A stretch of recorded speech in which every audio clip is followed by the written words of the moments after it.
Dominating everyone's frozen battlegrounds since 1985, we're discussing GI Joe's premier cold weather workhorse, legendary half-track. And with almost as many redecos as the Vamp and Hiss, it's the Snowcat! Here to talk about it for the next hour and some change are your trio of toy enthusiasts, Polar Paul, Refrigerated Rob, and Snowbound Steve. Yes, that's right. It's episode 336 of GI Joburg. We are talking about the Snowcat. Because why? Because it's winter? Winter, of course. That's why. We finally have a season-appropriate vehicle to talk about. We've been talking about DJ men, we've been talking about music, we've been talking about robots and whatever else. Now get that out of the way. We talked about a desert guy. It's winter. Come on. That's why we're baffling talking about... to everyone in the Northern Hemisphere because, of course, it's the height of summer. But down south in Australia, we recorded our lowest temperature of all time, I think, negative 28 degrees centigrade, which is negative 18 degrees Fahrenheit, which is pretty damn cold. I can't even imagine how cold that is. That's horrible. Like, I've experienced maybe -2 once, which was in one of the coldest places in South Africa, which weirdly enough is called Bethlehem. But it is apparently the coldest. They have normally the lowest temperatures in the whole of South Africa. But wow, that's too cold. Do we think the Snowcat would survive in there? Hey, Oh, it would thrive in there. Still That's operating. the summer's day for the Snowcat.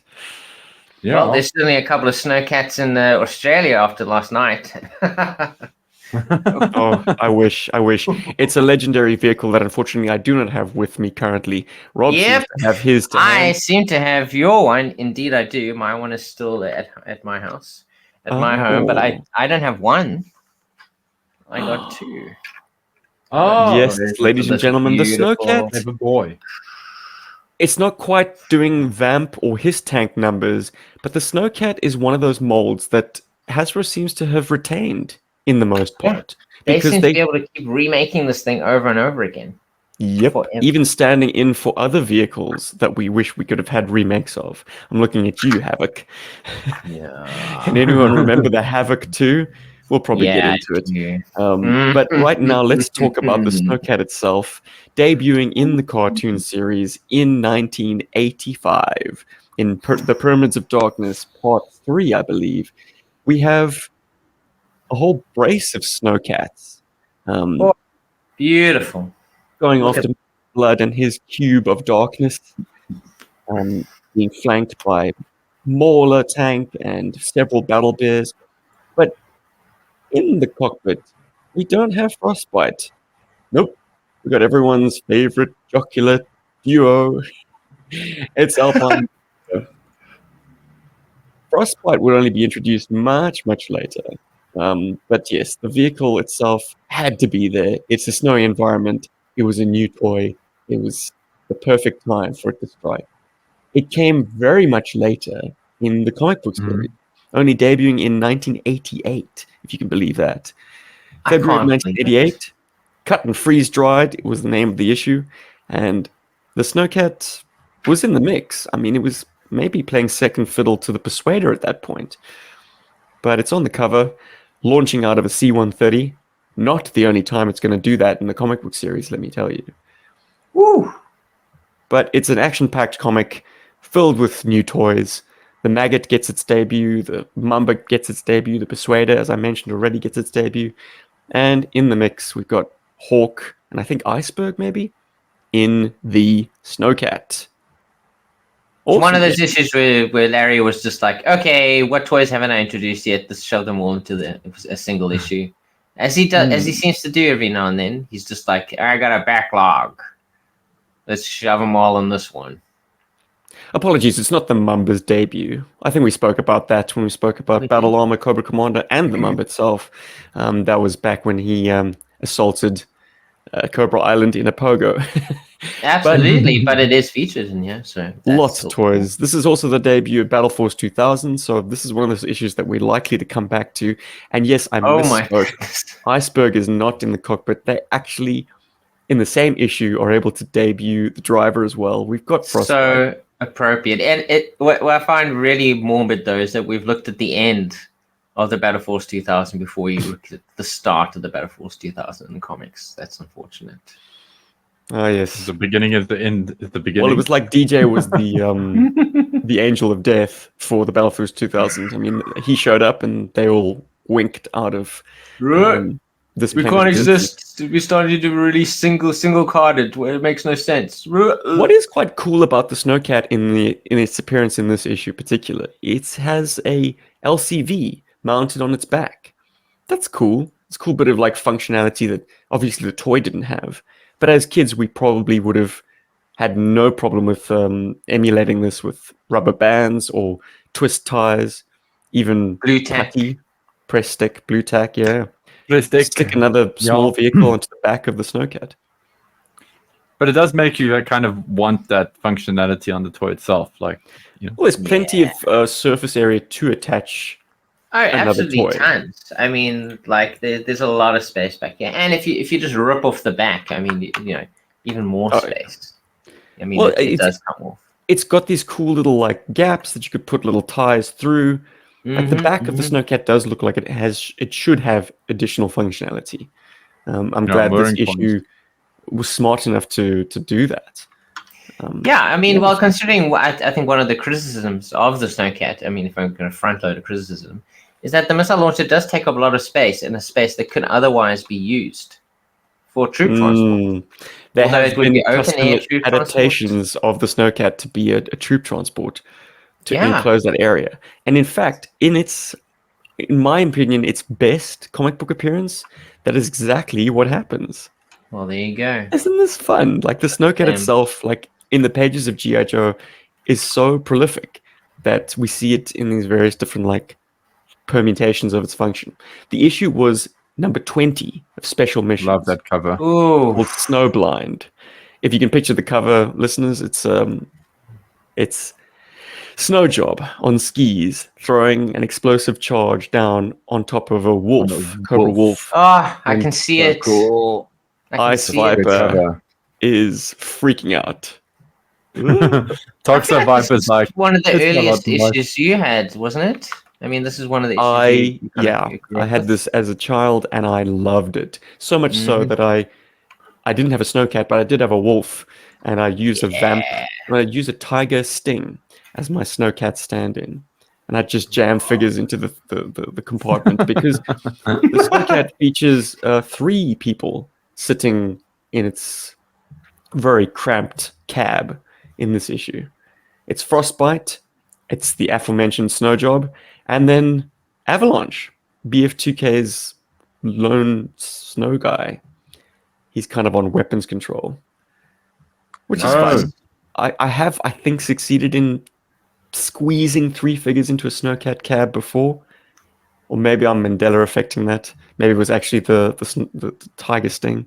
It's probably a tight fit. I can't imagine actually putting 3 figures into this bad boy. You'd have to straddle the center console, and if you know the center console of the Snowcat, you know that there's a joystick in there. That could be rather compromising for an Not very comfortable for any of the male GI Joes. It's like, hey, buy me dinner first, you know. But I love this issue, and I could fill a whole podcast talking about how cool it is. It's like submarine warfare, but during a whiteout and with land vehicles. It's so cool. It features the October Guard, and the Snowcat gets its missile launcher taken out fairly early in the proceedings. Later on, the October Guard lose their vehicle. So what do? They chuck them on top of the Snowcat in the cavity where the missile launcher was and put a tarp over it, and that keeps them warm. So that is what I was alluding to earlier, sort of a makeshift APC functionality for the Snowcat. If you yank the missile launcher out, you could seat 4, maybe 6 troops in there. Awesome. But military vehicles are kind of like that, though. Like they do have that level of sort of being somewhat modular and adaptable. Particularly the half-track, which was just a sort of a workhorse of World War II on both the Allied and Axis side. Most famous American example being the M3. And that was very adaptable. You could have troops in the back. You could have a 50 cal, as shown in this picture here. You could have a howitzer, you could have a flamethrower, you could have a rocket launcher. Very, very adaptable. And let's talk a little bit about half tracks, because they don't seem to exist in modern warfare. Anyone want to venture a guess as to why that is?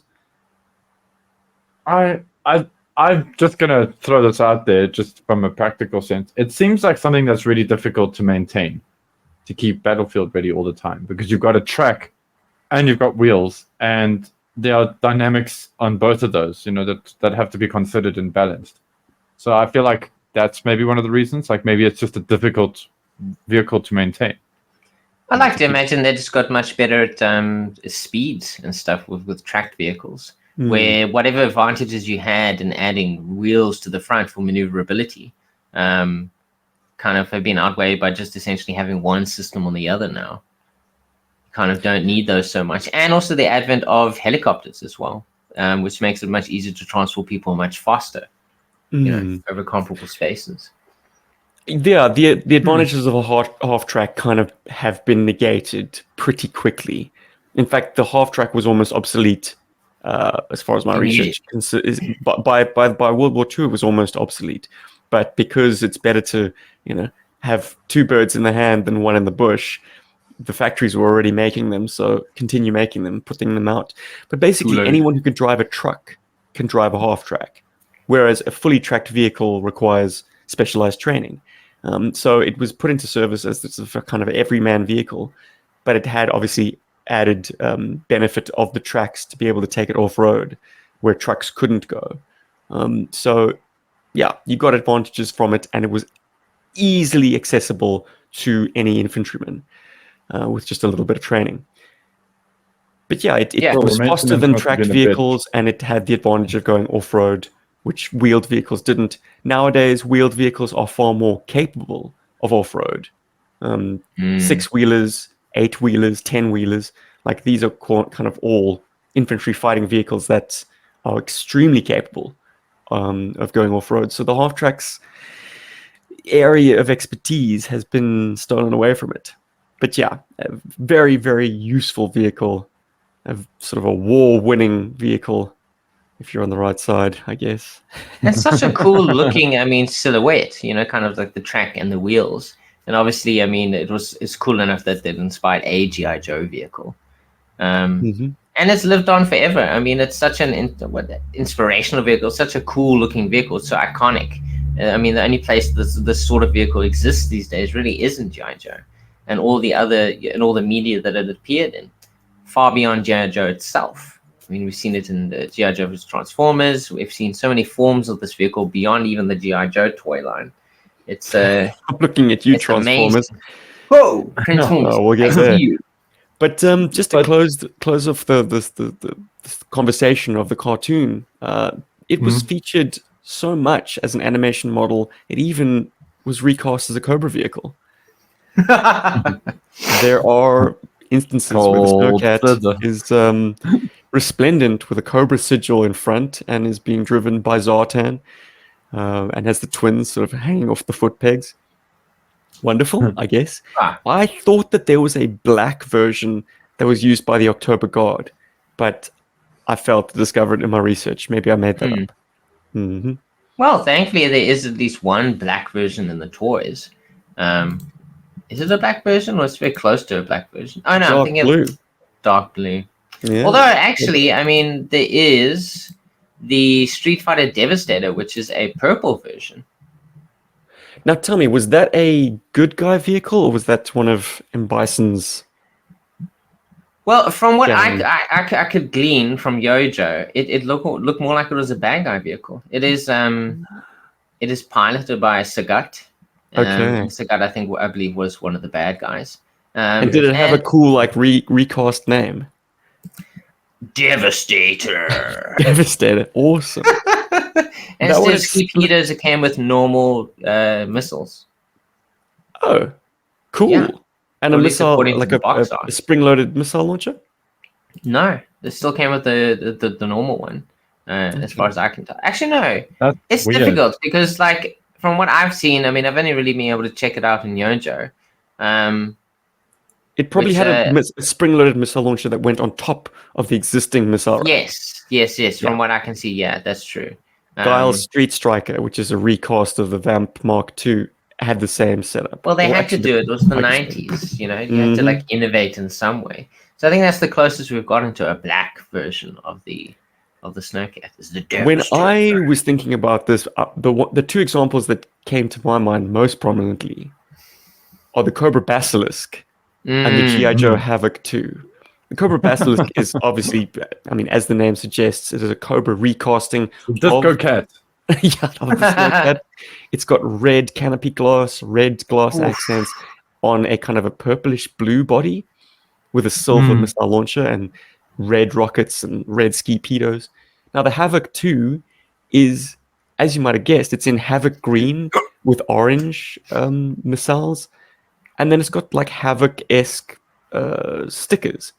So if you can imagine the Havoc having that like number 4 on its gun chair, well, they've reproduced that sticker on the Havoc 2.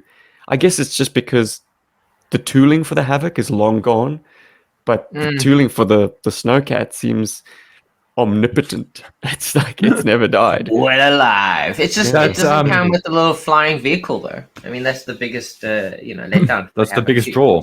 Boo. Yeah. No, we Image don't have courtesy that. of JoeBattleLines.com. Thank you very much, Fred. Yes. The Basilisk, I actually own the Basilisk, and it has kind of a Tupperware-ish kind of feel to the plastic, which is interesting. And I was hoping it's that cool to see red what it looks plastic like. would be much better to the feel. It looks so cool, like see-through red plastic.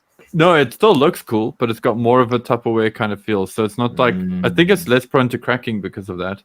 But I have actually had on mine there is actually a piece that broke. I think one of the tabs that holds the ski-pedos broke. Yeah, on mine. And because that it's was Tupperware-esque, if you ate vegetables, you could store them in there. Put it in your Didn't you fridge. just say it was less breakable than the Snowcat?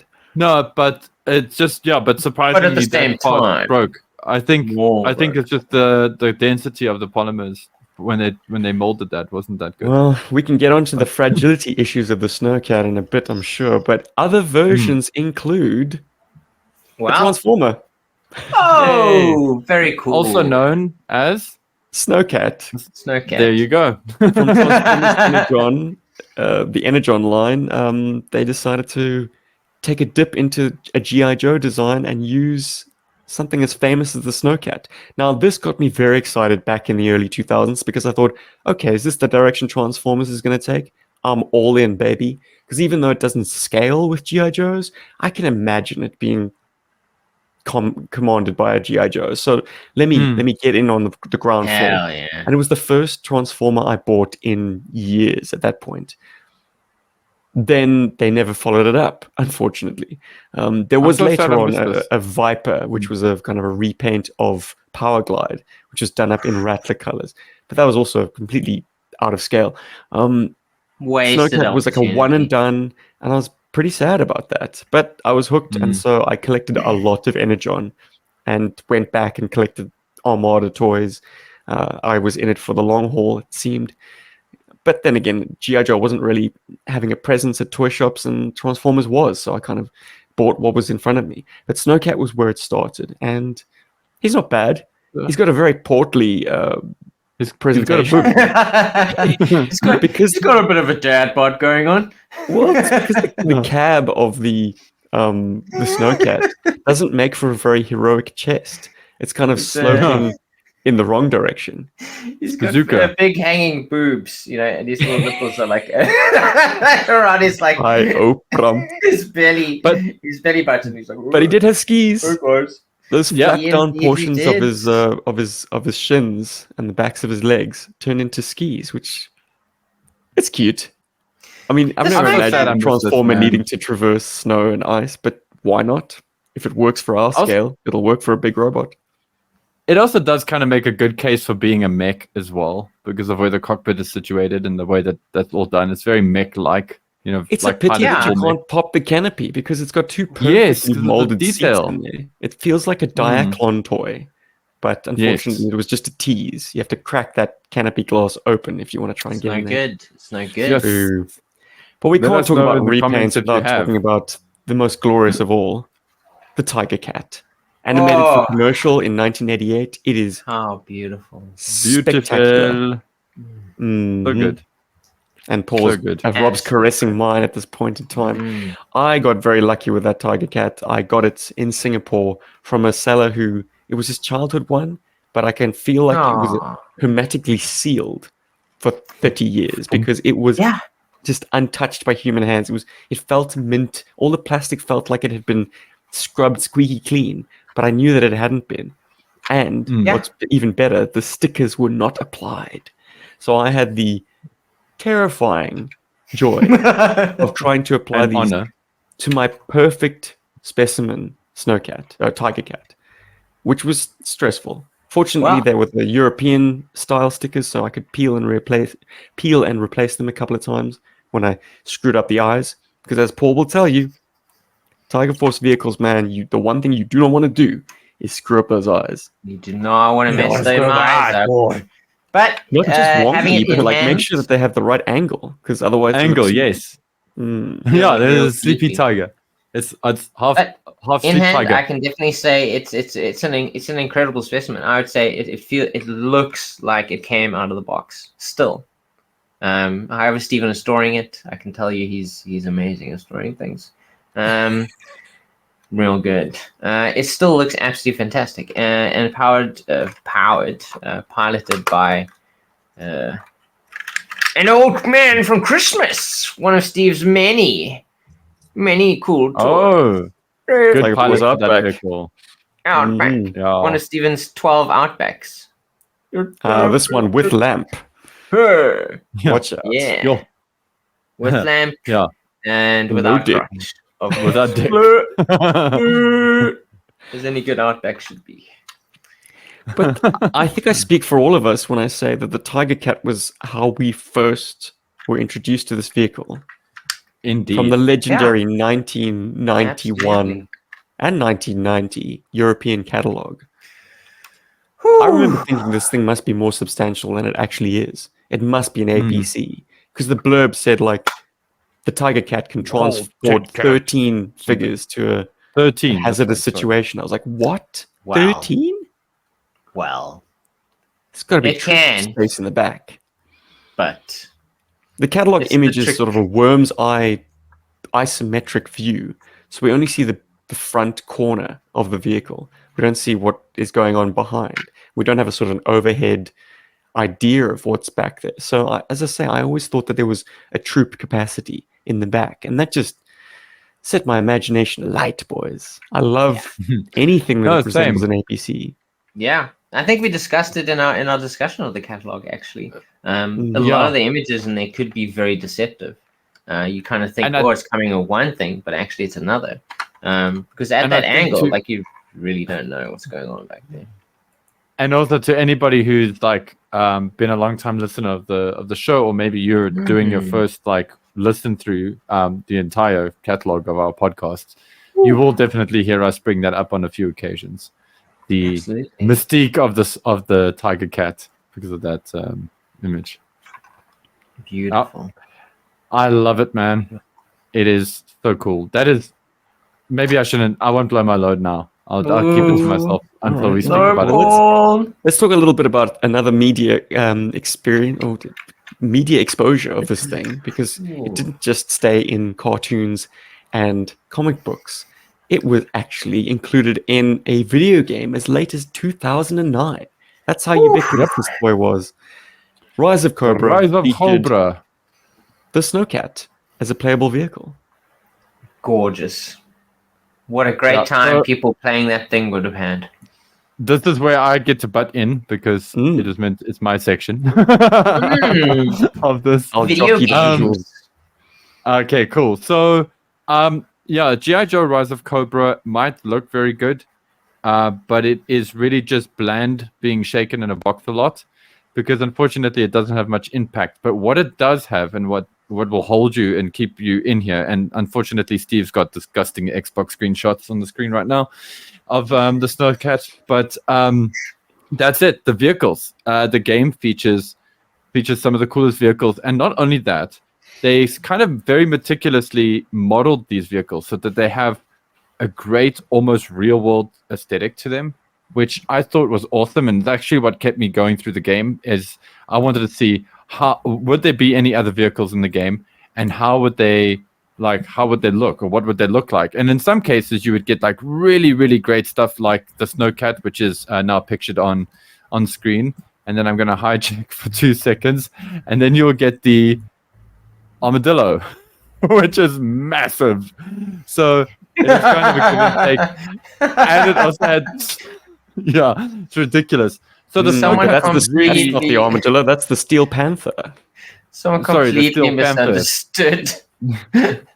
because it's got the rocket launchers on the side, spring-loaded it all. But yeah, if we come back to the actual Snowcat, I mean, if you're watching the screen right now, if you're able to check out the video version, look how cheeky and aggressive this vehicle looks in the game, and it's so cool, and it maneuvers the way you expect it to. It's and when you get to play this game 2 players, one of you gets to drive and the other gets to shoot. So you're not just shooting forward all the time.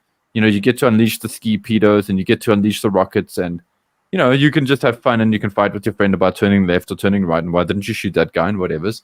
But it's there. And ski-pedos don't go along the snow, though. Just let me clarify. No, they don't. They launch off the skis.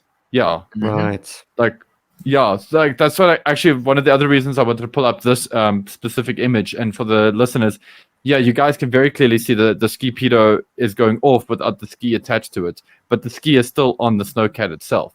And so that was a bit of a point of contention. But whatever's, it's a small glitch. It's a small thing. Well, you say that, but we can definitely talk about that more. But I mean, I think there is a lot of interpretation around how do the ski-pedos fire. It's not just in the video game. Even in official, imagery used on box art of many of the version of the vehicle, they do the same thing. They don't always launch as a single unit. So okay, well that's the thing. And then the other thing that I wanted to mention is what makes the Snowcat cool as well in the Rise of Cobra video game is that Snowjob delivers your first one to you. Yes, I say your first one because there are a few. There's the variant in the game, but it's cool that Snowjob does it, and it's that awesome box art that they used. It's awesome artwork that they used for him. In fact, the whole game's got a lot of great art that made it onto the packaging. But anyway, let's get to one of the variants of the Snowcat, which we're going to call. Oh no, now we're seeing his bum. Let me see the front. I'm going to call it the Desert Cat. I want it to be the Tiger Cat, but it just seems more apt to be the Desert Cat because guess what? It's in a desert, and I suppose we could have called it Sand Cat. Anyway, lots of fun, and I got to say, I had great memories of this vehicle. Like I kept thinking, like it's in there. I've mentioned it on podcasts and stuff before, and then in doing research for this episode, I was watching playthroughs and I couldn't for the life of me find any footage of this vehicle. And I was starting to disbelieve, my memories here. I was like, because, memories are fickle, right? And I was starting to think, oh my God, oh no, is this thing really in here? Am I remembering this stuff? And then I went through a real, kind of a panic moment because I was like, oh shit, how many times have I mentioned this in an episode? People must think I'm gaslighting them. But yeah, here we are. And it's actually in the game. So if you guys wanted to get and some, it still has ski-pedos. It still has ski-pedos, like the Tiger Cat. How dare they?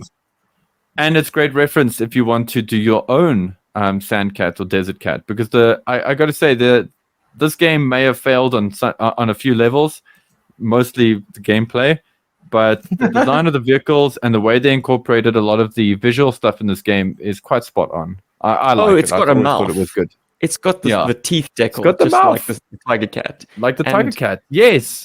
The Snowcat variation has the cat. Snowcat, yes. Sticker the logo on it. Yes. Yeah, amazing. That blue dot. It's so great that it's there. It is such a cool vehicle, and I love that it's in this video game. And once again, it just shows how great the Snowcat actually is in the hearts and minds of many GI Joe fans. I would argue that its Desert Cat appearance, it just mutes the colors that are already there. It still has the kind of the tiger stripe, which kind of puts a patina of beige over everything. Brown, yeah, bright just brown. A filter. Take the volume down a bit on those bright yellows and blacks and reds.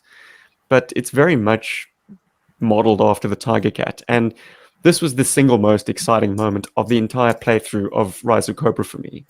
Like, I just wanted more vehicle content. That's absolutely, I mean, it speaks to how simplistic I am. Like, all I need is just like a toy that I recognize, like a video game skin that is a toy that I recognize. I'm surprised I didn't jump on the Fortnite Snake Eyes character model. Probably because it's Snake Eyes. Probably because it's Not, not to be Fortnite, funny. and I'm old. Yeah, there's that too. He is an old man, guys. But yeah, Fortnite's like a seeing the flip. vehicles on screen really just elevated Rise of Cobra as a game and got me interested again in a game that was starting to lose me because it's very samey. The gameplay is run along a pretty linear track, just shooting things. It was the And if GI you want to Joe have the- Cobra equipment cameos that got my attention. that back. keeps you going. And Mm. also some of the redesigns on characters like that, like what is it? I think it's Charbroil that they put in there. Oh They yeah, gave him a His there's Rise of Charbroil in Cobra there. action figure look. Flash. It as was well. exciting to Flash. It was exciting to see that stuff. That was really, really cool. But yeah, guys, just gamers beware, because we have the opportunity to mention, don't play with Snake Eyes or Storm Shadow or the Baroness. If you really want the shittest experience ever for this game, use those characters, because they all come with pistols, and all the other characters come with like machine guns and bazookas and all, and mad stuff. And that's way more fun with those characters. Otherwise, you're fighting bosses and all you hear is I think I almost exclusively used Back Blast because he just had a Morse rocket launcher. Like Yeah, Back it's more Blast, fun. big huh? one. So if you want to see it in the game, play with some substantial characters. Cool. Anyway, I think it's and there aren't any other video game appearances that I could find of the Snowcat, sadly. And I did look. But and it's a goodie. It's a goodie. Let's talk about the Snowcat's specs. That's something that's yes. always fun. And to that end, we've got the Tactical Arms Compendium from Blood from the Baron, as it appeared in the pages of Action Force Weekly. It's a half-track over-snow vehicle powered by a 6-cylinder water-cooled diesel engine, length of 6.5 meters. Its top road speed, according to this, is 55 kilometers per hour, which seems a little slow to Not very me, fast. actually. Yeah. Like a half track in World War II could do about 70 kilometers per hour on a road. Yikes. So this is a bit too moderated, I think. Maximum range 330 kilometers. That seems accurate for a heavy vehicle powered by a diesel engine. I mean, I'm no motorhead, but that sounds right. And it doesn't give us a nice write-up as we've come to expect from these TAC entries, but it does give us just like a box back, a nice sort of set of interesting points of information. And a beautiful Contrast illustration. that. It's a cool illustration, yeah. I mean, they managed to capture the dimensions and the geometry of this thing perfectly. Wouldn't you say, Paul? Oh, definitely. The Snowcat has got such complex and yet very simple geometry that gives it a very futuristic feel. I've always loved this vehicle's design for exactly that. It is so... It could even be a moon vehicle.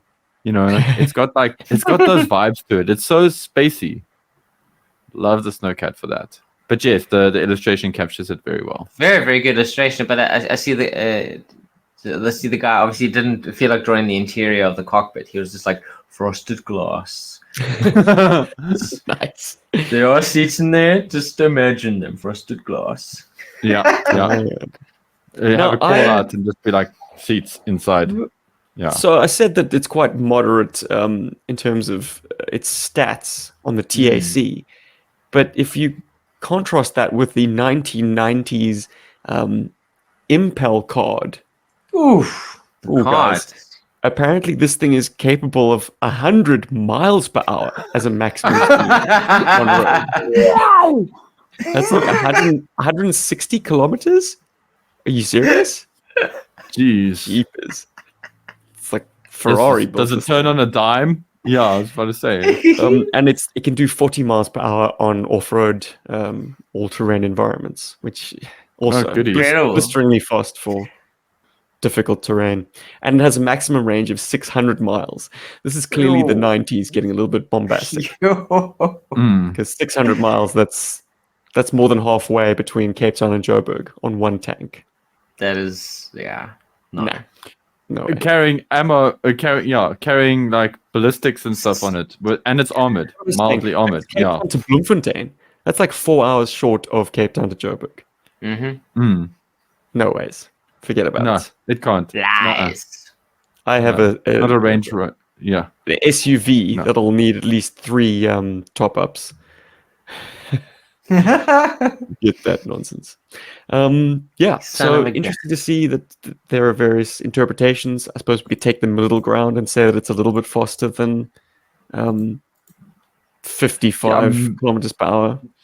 You Yeah, could like probably at do least 70.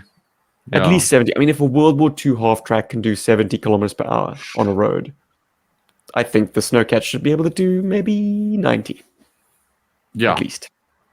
Yeah.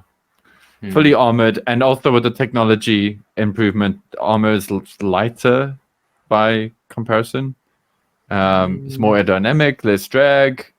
Yeah, better suspension. Yeah, it should be able to go faster and further than a World War II half track. So The Absolutely. TAC has Anyway. this to say about the missile system. It can use heat-seeking, laser-designated, or TV-guided seeker heads and a variety Ooh. of warheads. For example, high-explosive, anti-tank, or fragmentation. Ooh. Multi-purpose. Yeah, would you go into the field with a selection of different missiles, or would you just make all the same? I suppose it's left to the imagination of whoever's playing with the toy.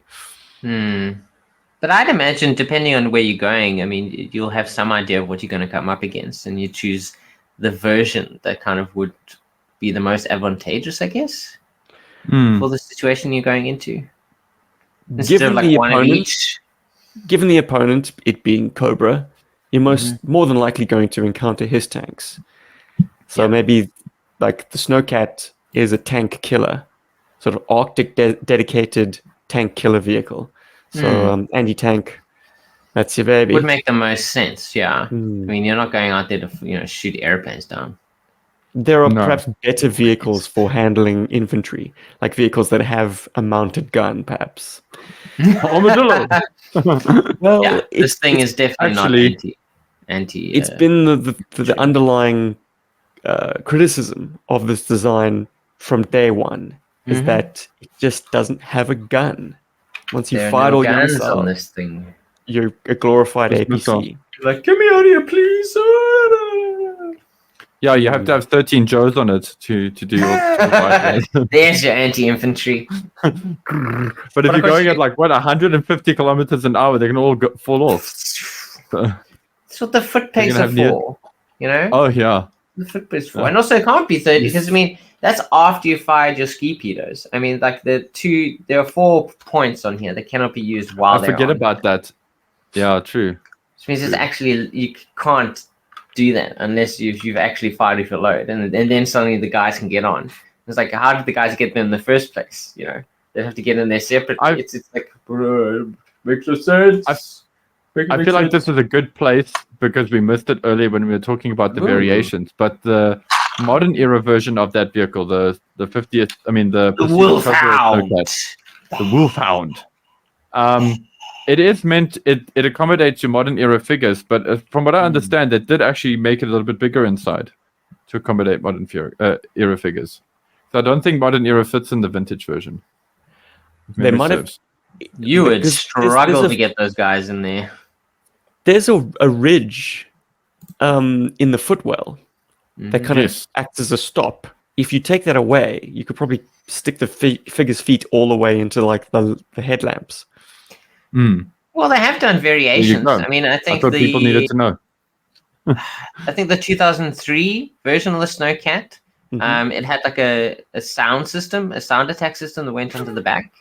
So they have, and that one didn't come with the Ski-pedos. It came with like basically the sound attack, sort of like Gatling gun that went onto the side of it. So I mean, they have been known to adjust it over time. So I imagine, with the Wolfhound, they, you know, kind of made more space for the modern figures to be able to fit inside. The Wolfhound. Just love saying that. Stop it. Yeah, I kind of wish there was a running challenge that they had earlier on, because They I'd really love to should be have. able to outfit my classic Snowcat with some more modular weapon systems. You know? Yeah. Maybe. Like, But like, therein lies the where's rub, that? man. Like the missile stem Yeah. itself is probably the biggest point of concern with the toy. So you don't want to be yanking it off and changing it out with machine guns, because you will crack those it poor is.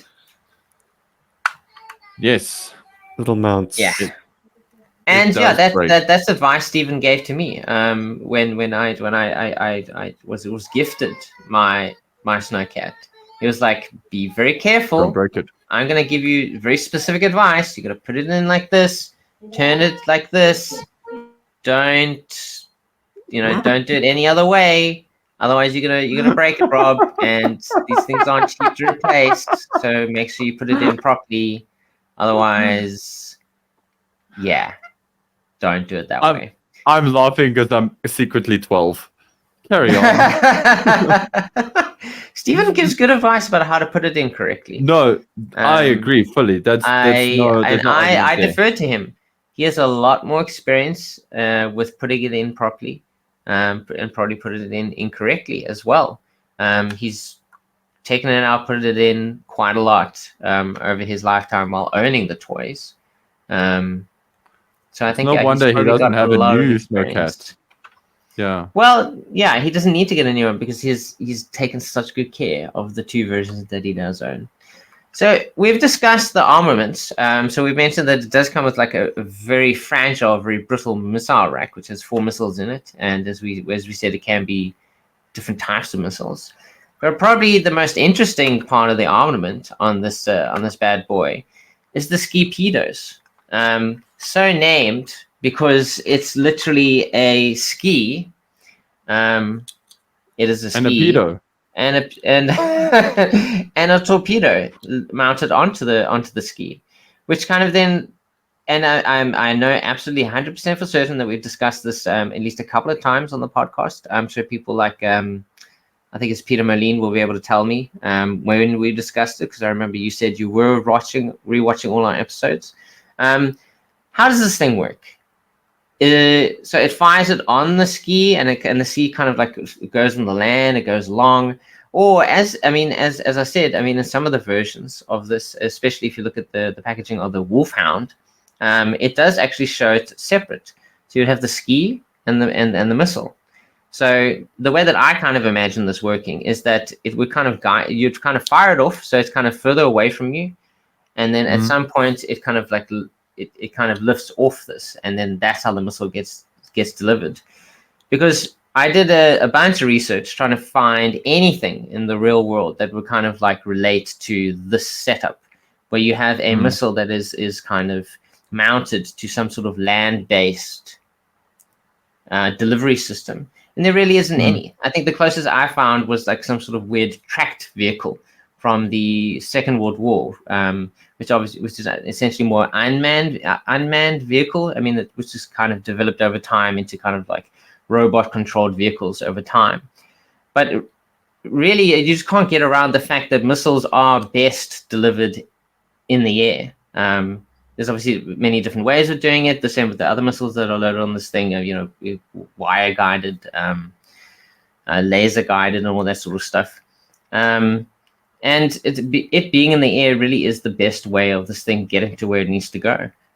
So the conceit of this thing having skis on it is, as far as I could see, unless someone wants to fix my opinion in the comments, or if someone else kind of discovered anything else while they were researching the Snowcat. This isn't very it's thematic to the vehicle. It looks cool to have it on the side of this thing and to kind of go like, whoa, I am a snow vehicle.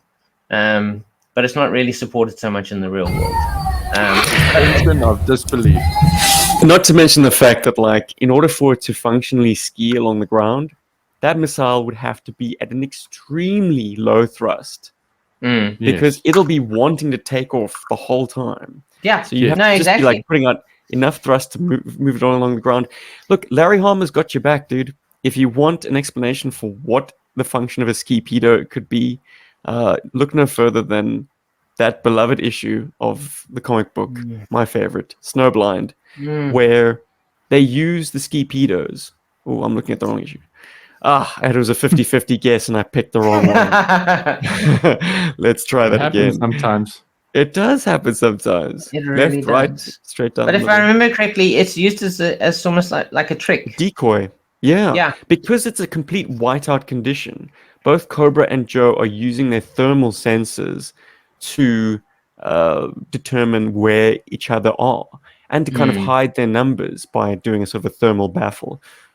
Oh, it's the Cobras that use their ski-pedos. Anyways, the Joes and October Guard are following a signal, a heat signal, and it's leading them away from where they should be going.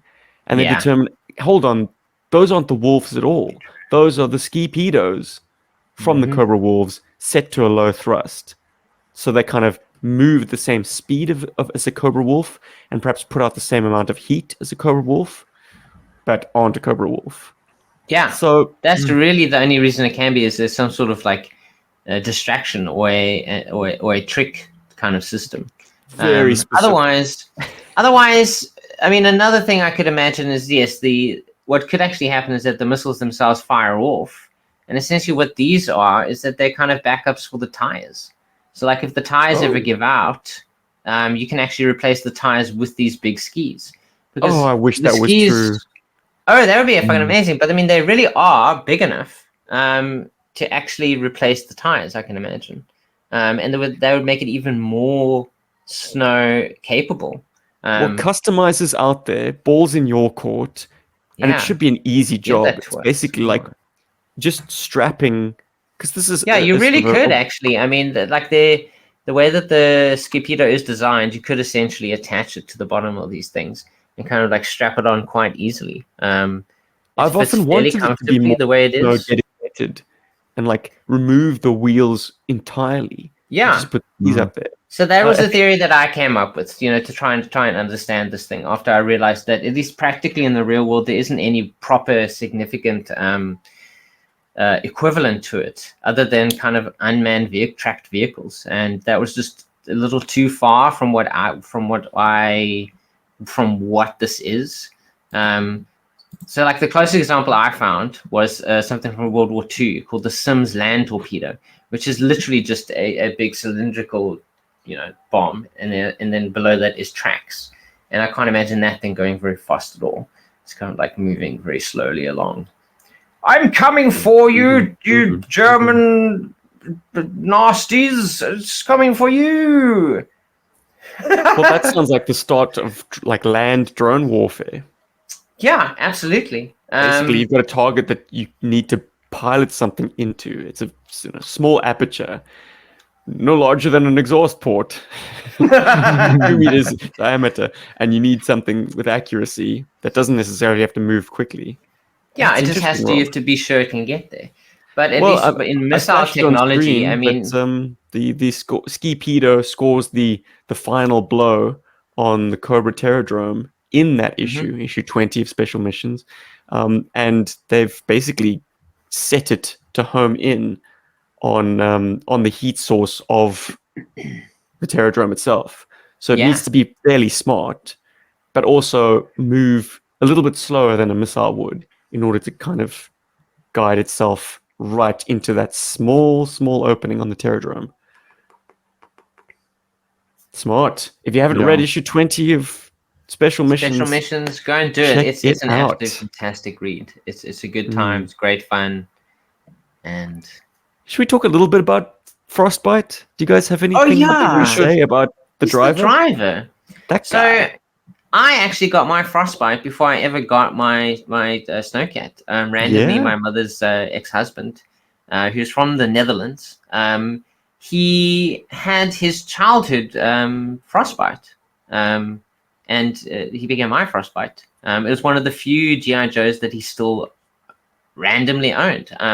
He didn't have the Snowcat. He didn't have any other Joes. He literally had Frostbite. And also in very good nick as well, if I have to be honest. Good on you, Jan Andre. You took care of your frostbite. I'm gonna stop there. I wanted to make a joke. But we're a family-friendly show. How about you, Paul? Any thoughts you'd like? You want to make a joke about Frostbite? Andre? No, you don't. Good.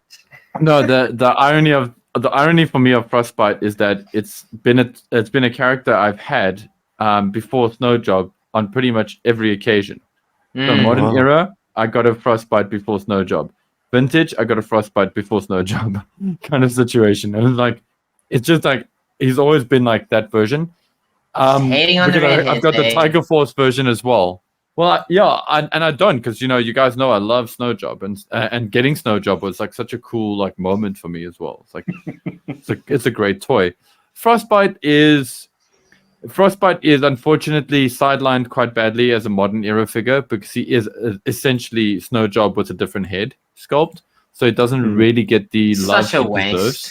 Because Frostbite which is is kind such of a a waste. cool sculpt. Yes, It's very straightforward, kind of like a white jumpsuity type thing. But then has the cool detailing of his kind of like the fur-lined collar and his hat. And I think he's a very well-made figure, actually. He's got very teeth. straightforward. yeah, He's got he's teeth. fine. He's so He's like, happy. "Hey." He's got more teeth than I do. Look at this It's man. like, I'm in the car. I'll stay in the car. You guys go and do the Being stuff. a dedicated driver figure, I mean, it's always great to get an included driver with any vehicle, but it kind of defies what a half track is, and that's just like a vehicle that anyone can jump into and drive, as we mentioned in this very same podcast. So, I mean, I guess he's the main commander of the Snowcat fleet because he's Arctic dedicated. He spent a lot of time in Alaska, like he knows a thing or two about this vehicle and how to maintain it. But like, yeah, it is kind of intriguing to me that something as like everyday as a Snowcat or a Vamp for that matter, like a Jeep. These are the vehicles that came canonically with assigned drivers. I'm never going to say no, and I'm certainly not going to say no when they come with this fabulous accessory. Yes, he comes with one accessory, and it is a terrific M16 with a mounted scope. Brilliant gun. What I don't understand is like Snow Job is meant to be a marksman, so like why doesn't Snow Job come with that gun? And then that good. He just uses the iron sights, and you don't really need a scope when you've got a laser rifle because where you point it is where the dot is going to go. No, true. But then again, Snow Job is famous for being packed with the XLMR. So, and then the other thing that I think is quite interesting about Frostbite, and like I'd like to put it out here for debate as well. I would almost say that Frostbite is more of a winter operations or cold operations trooper than Snow Job is. He is it almost so feels like prepared, it's like being the driver of the Snowcat is like the least impressive thing about him. I mean, as we said, almost anyone can drive this thing. It's like they just put him in there essentially to give, I don't know, an excuse to like kind of like just have him there and be unnoticed, kind of like inconspicuous. Because his file card is fantastic. Farley Stewart, born in Galena, Alaska. His primary military specialty is motor vehicle driver. Secondary is armor. So he knows an absolute ton about tanks, about driving. He's essentially like the snow. He's essentially like the snow. What's his name? Not Grunt. The other one, the one that drives a lot. Clutch. Clutch. Yeah, he's like Snow Clutch. He's Snow Clutch essentially. He's got a better Clutch head sculpt than Clutch has. Oh heck yeah! And at least he's not shouting. Where that's Grunt again. I keep confusing him with Grunt. But his file code goes on to say, Frostbite was born in a place where summer is a myth and a crowd consists of two people standing on the same acre. He worked briefly as lineman on the pipeline, but found the job unchallenging despite the 40 degrees below zero temperatures and hazardous conditions. The army promised to give him a challenge whenever he wanted one. Frostbite graduated from Transportation School, Fort Eustis, and Armored School, Fort Knox. And it goes on to list all of the weapons that he's qualified to use, which is fantastic. They used to do that with the older characters. And it's delightful that his included weapon is one of the weapons that he has a specialization. Yeah. The old M19 M16. 11A1. Yeah, that one. Funny guy. That one. Yeah, the M19 is a sidearm. Is it? But you guys like get where I'm coming from, right? It's like it's almost like Frostbite gets Absolutely. shafted, and like it's kind of more in character for Snowjob to get the popularity of being the snow trooper because he's such a con artist and he's so good at like bullshit baffles brains kind of vibe. Whereas Frostbite is just like more humble, more in the background, but actually more capable. Like, I'm not saying that Snowjob isn't capable. Snowjob certainly is, but I definitely find him to be more of a jock, whereas I find Frostbite to be more of a like the Arctic He's specialist. cool Like, under any Frostbite condition. is more, yeah, totally, and he's more He's the way Dusty of the more- snow. He's way more capable. Snowjob. I mean, as the quote on his file quote goes on to say, Frostbite has to be cool. The environment he works in is too unforgiving. If his Snowcat throws a piston, he's got to step out in the weather that'll freeze a hex wrench to bare skin in 5 seconds and carry through a repair job that will be taxing under ideal conditions. He can't afford a panic, not if he wants to stay alive. Like, Hell this yeah. guy's got, He's got chops, big man. balls. He's out there doing the job that needs to be done, Doing automotive repair in sub-zero temperatures. Yeah. Yeah, colder than sounds Australia.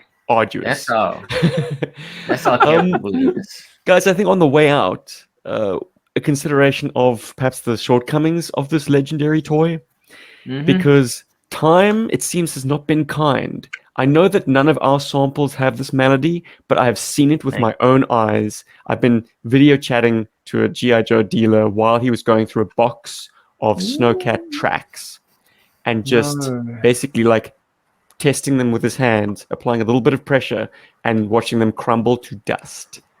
No. Tracks, yeah. Maybe it's just the way the plastic is degrading, but Snowcat tracks in particular, and I believe bridge layer tracks. So that 1985 vat of plastic That has is not aged well. unfortunate. You can Thankfully, yeah. I mean, these look fantastic. take it easy.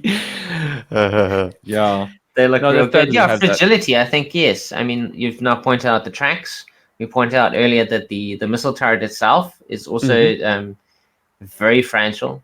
But thankfully, I mean, overall, a fantastic, I mean, as we said, it's an iconic look. It's used across multiple media. I think, I mean, I'm going to throw out there that I think the Snowcat is probably almost as recognizable as Snake Eyes, as being something that's GI Joe. Very GI Joe. Because it's thrown out there everywhere, I mean, as we showed, Transformers, there's a Transformers version of him.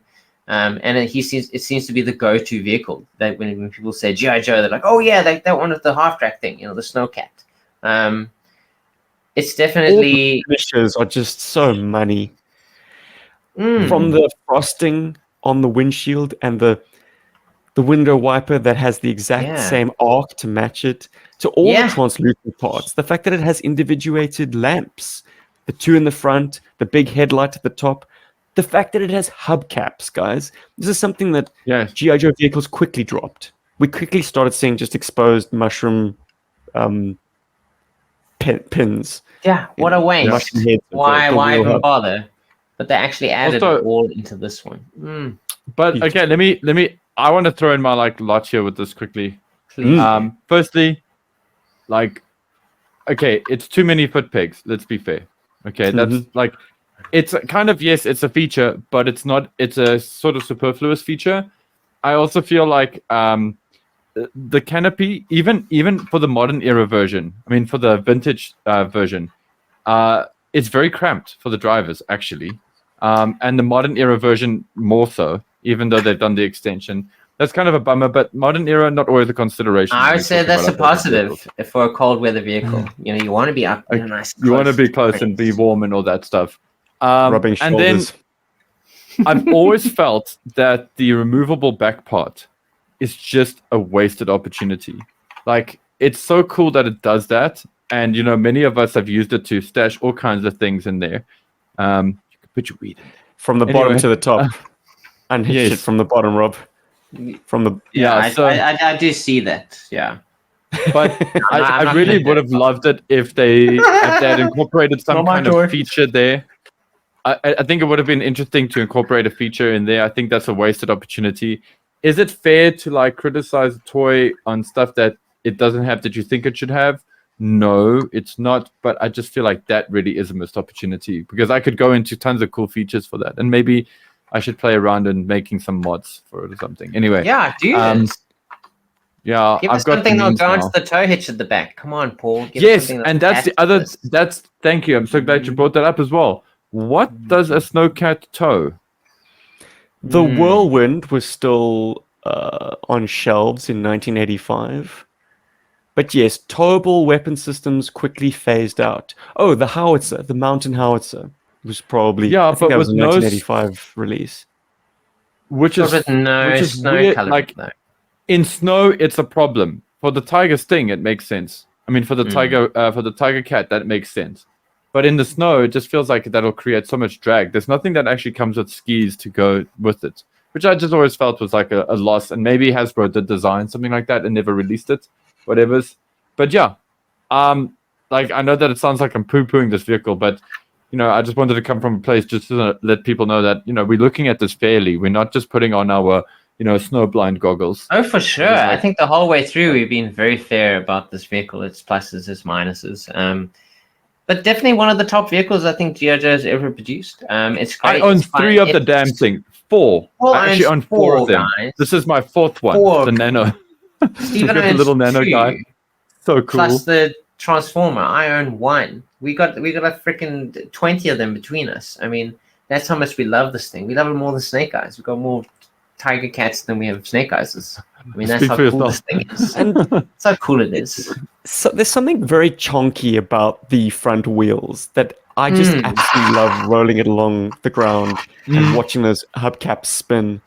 Something that I've focused on in play motions, like getting the camera right up on the wheels and just watching them go round and round. It's a very satisfying toy, and it's easy to see why it's some people's favorites. For instance, our friend from the Netherlands, his whole vibe is the Snowcat. He goes by the handle Snowcat Ron. For that exact reason, it's just such a supremely satisfying vehicle to have, to enjoy the features of, to just, yeah. Paul, you say it best when you say there's a lot of finger food. There's a lot to this otherwise simple, like sort of entry-level toy, ubiquitous, commonplace GI Joe vehicle that's been with us practically from the get-go, and stayed, in the zeitgeist, even as the line progressed into the modern era. It's only a matter of time before we're counting down a HasLab campaign. Hasbro Pulse, yeah. Whoa! They're announcing something, I believe, by the end of this month, and we know exactly. My money's on the exactly what it is. I know it rhymes with Tatler. Yes, Snowcatler.